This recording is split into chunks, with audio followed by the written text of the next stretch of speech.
we are responsible for our own minds, to some degree, our own liberation on the Buddhist Yeah. path, but also interdependence, right? On his night of liberation, what the Buddha saw was the truth of interdependence. Mhm. So how do you balance that?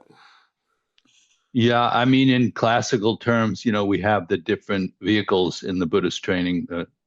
The narrower vehicle, the Hinayana, is really emphasizing personal liberation.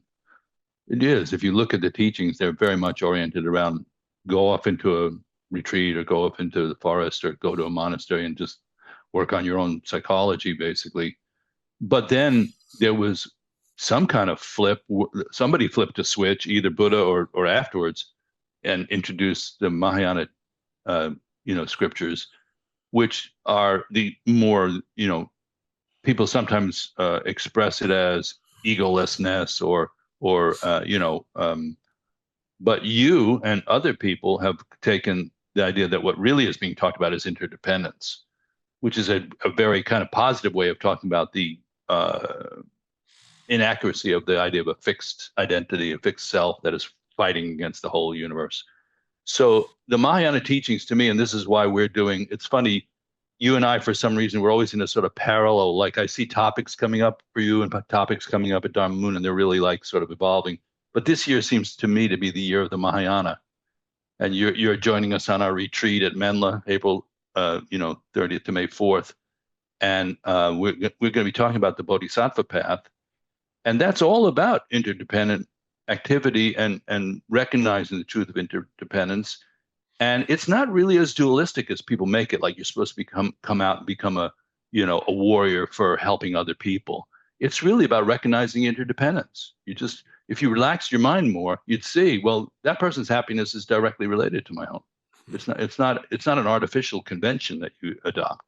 It's perceiving nature more accurately, Yeah. including Yeah. our nature, Yeah. which has a lot of love in it. What about, so when we talk about, yeah, yeah. Art, you mean Nichtern nature? Nichternity has a lot of Bigger love than in it, that, or? even. Yeah. Nick Trinity has a lot of love in it, and also, the human nature has a lot of love in it. It's really a driving force. Yeah. Yeah. I think that's true. I think that's true. And I think but people don't trust that, right? That you could actually just open, have a little more Care Bear heart as you move through. That's the other side of the setting sun, right? People lose trust that they Yeah. can be vulnerable, that it won't be manipulated, that nobody's going to mess with them, right? So that's the other side of, I think, enlightened societies. You create containers, you create groups where people actually develop more, I don't want to say comfort, but more trust that they can open their heart, that they And can be a that, little gooier. that was in our presentation, trust in basic goodness. That's the words that got chosen to Mm. put up on the banner and go like, are we basically good or not?